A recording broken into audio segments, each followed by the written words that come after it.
Thank you for joining us today.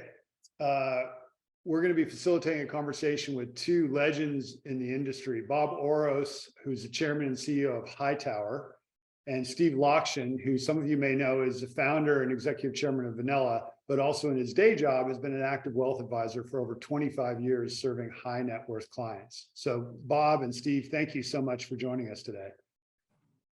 Happy to be Thanks here. for having me.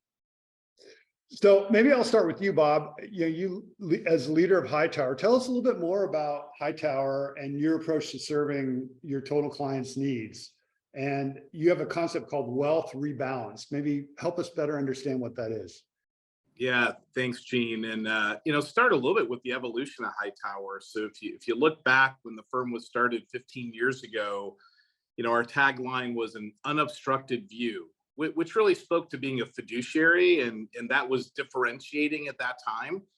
And as we sit here today, we've seen our industry evolve quite a bit, and Hightower has tried to evolve with it, which is like, how do we broaden and deepen the relationships we have with our clients?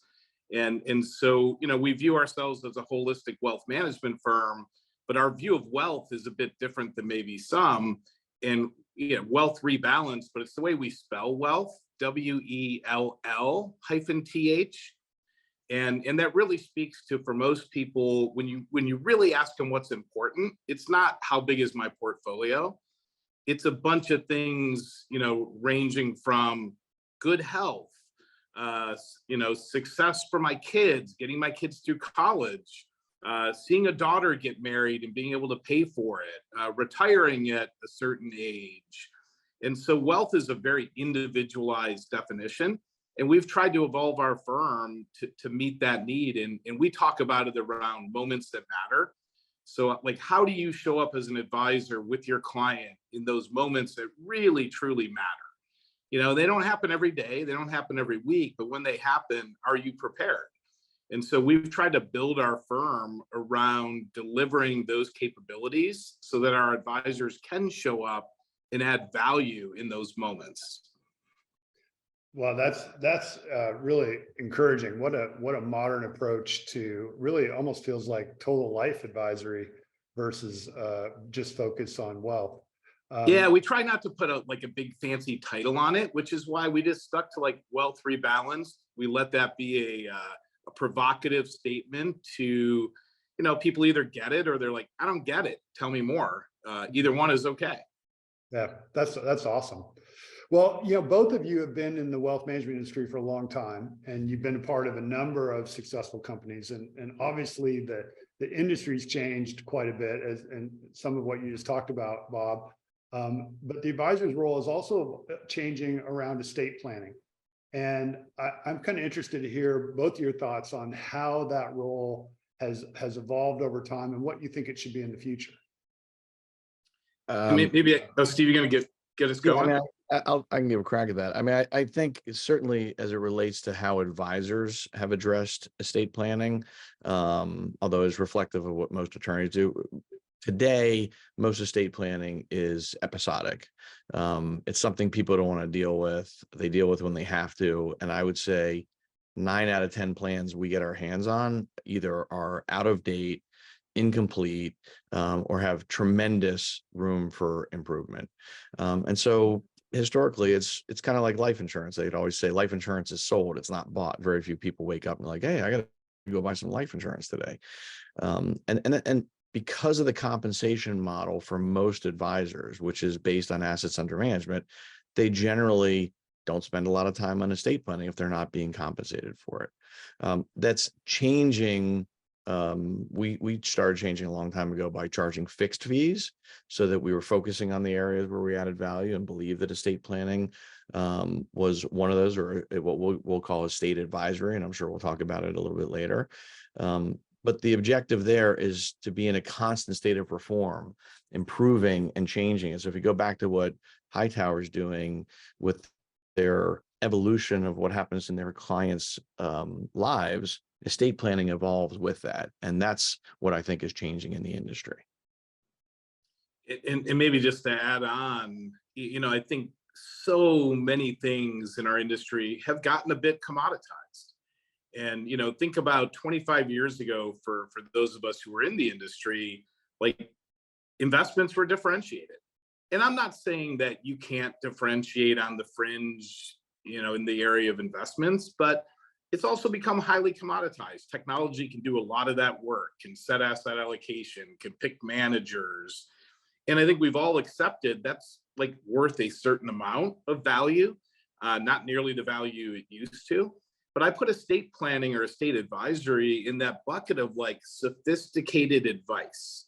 Like that's really where like a great advisor can like show up and make a difference. And if you do it well, it's not just like wills and trusts. Like I think a lot of advisors think they do estate planning. And the reality is like when you ask another question or two, you realize they're doing nothing beyond the very, very basic stuff. And we view it as like, what an opportunity to like dig deep with the client and understand what's important to them. And not just like tax efficiency and all that, like that's great. But like what's really truly important to them in terms of like what happens down the road? How do they treat their family? How do they leave a legacy? What's their view on philanthropy? There's just so many areas that are opportunities for emotional connection. Like we think this is an area to lean into and to really continue to like make that the core of a relationship. Yeah, that's powerful. Go ahead, Steve. Sorry. Yeah, I mean, just to leverage off that, you've heard me say before that if you're doing estate planning, you're involved in the most intimate part of a relationship with a client, right? You know their health, you know who they care about, you know what they think about philanthropy, you know who they want to get what and when, and their relationship with money. But as Bob said, just a few questions takes your relationship to a completely different level. So my favorite question to ask people, it's 99% of plans I see are per stirpital, which means if you've got 3 kids, your money divides into 3 trusts. And the question I often ask is, let's say child A has 1 grandchild, child B has 5 grandchildren, and child C has 10 grandchildren. Do you care that one child is going to have 10 times more than the other grandchildren? And most people often say, no one's ever asked me that question. I hadn't even thought about that. And so it doesn't take a lot to take that relationship from numbers and facts and stuff, as my dad would often say, I'll pay extra not to go to these meetings, to let's have a meaningful relationship about your relationship with money. Well, and Steve makes such a huge point. And like for those of us who have been through it, I'm probably a classic example where, yeah, I have an estate plan. Yes, it is outdated. And my life has changed significantly since it was put in place. But like sitting down with an attorney isn't going to get you to, I think, what Steve's describing. Like, yes, they're going to handle all the legal aspects. And I'm not saying all attorneys, some might not be capable of doing this, but as an advisor, do you actually know those right questions that probe at the things that will unlock opportunities to like actually help accomplish what they're looking to? So I think as advisors, like either acknowledge like, hey, I don't, and then find the expertise to help you do it. Well, both amazing insights around how the industry is changing and the role advisors can play, and that deeper relationship that comes from estate advisory. Maybe the next area I'd ask about is how can technology help? Not every advisor today is probably practicing estate advisory or is totally comfortable with having those conversations. So maybe I'd love to hear your thoughts on how technology can elevate that advisor's game a little bit. And Steve, maybe I'll start and then you provide a shameless plug for Vanilla. You're happy to do it. Yeah. So Gene, I think like many things, it's both people and technology. And that's the approach we've taken. So the first thing we recognize, back to the point of like, not every advisor knows how to like uncover the estate opportunity. We invested in people. So we went out and hired the smartest estate planning expert we could find to come in and start to build out a team. But we don't want to solve it with people. We want people to be there in concert with technology, which is where our partnership with Vanilla is so valuable to us. Because we think everybody should have an estate plan. And that's a big statement. We serve almost 50,000 client relationships at Hightower. So that's saying like 50,000 people just at Hightower should have a really well thought out and structured estate, plan. And we just can't do that. We can't hire enough people to do that. And this is where, I'll give Steve a ton of credit, because he and I have known each other a long time. And he's been talking about this for years and years and years, which is why it's great to see something like Vanilla come to life, because this wasn't an idea from 2 years ago. This was an idea from 10 years ago. And the belief that you can use technology to scale this, you can use technology to guide, a journey that still lets the advisor add value, but like do it in a much more efficient way. So like we believe, really smart people combined with great, really sophisticated technology is a winning solution, so we can deliver this for all. Awesome.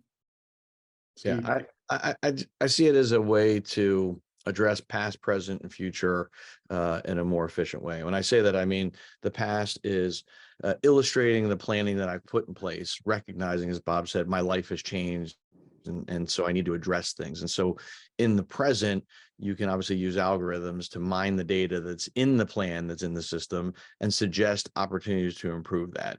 And when you think about the future, there's a tax law change or a state change, or you recognize that you need to update all of your operating agreements because of a certain case, and being able to harvest all that data and very quickly say, of the 50,000 customers, we have 1,800 that need to address this immediately, and blast something out to them. So it's really what Bob said. It's one-to-one turns into one-to-many. Well, also a great insight on technology, and I think it's becoming a big enabler. I think the last question I would ask is, many of the folks that are watching today are wealth advisors, and some of them are already embracing this concept of estate advisory, and others are maybe still on the fence, thinking about, I'm not comfortable there. I haven't done this before. What advice would you give to an advisor who's watching this today around how to think about evolving the practice or embracing this new approach? I'm gonna say, if you're not scared, you should be. And the simple example is what's going on in AI. I mean, it is moving at a pace that is unbelievable. And I'll be curious. I'm sure Bob probably agrees with me, but most of the industry is woefully behind on technology. And then you take estate planning, and not only are most advisors not interested, but they're woefully behind on estate planning. So not only do you have to catch up on tax and estate knowledge, but you got to catch up on technology to be current. And so the risk is, if you don't find the right tool to help you become a better advisor and do those things, you really run the risk of being left behind. And things are moving way, way, way faster than they did 10 years ago. And our industry is never worried about it. Well, someday there'll be a reckoning, and I'd hate to be one of the advisors left behind. So I'd say pay attention. Yeah, and I definitely agree with Steve on that. I think there's plenty of technology in our industry, but like how advisors implement it and create an experience from it is where we see a gap. So I would agree. I think if you're not leaning into this, you will probably become irrelevant. At a minimum, you'll be commoditized, and they'll be willing to pay a lot less for your services. And I think about like creating value in a client relationship, and that's a culmination of small things and big things. Like, to us, like, this is a big area of opportunity. And when you can like get to someone and really start to have those vulnerable conversations, like Steve mentioned earlier, about their own mortality, about how they feel about their family, what's important to them, and what do they want that to look like down the road. Like, that is like, when you can get to that place, like, that is a really powerful place to be in a relationship. If all you're doing is coming in and talking about, did you underperform or outperform some benchmark, like, good luck. Yeah. Sage advice from both of you. Bob, Steve, thank you so much for joining us today. It's been a great conversation. Thanks, Gene. Enjoyed it. definitely.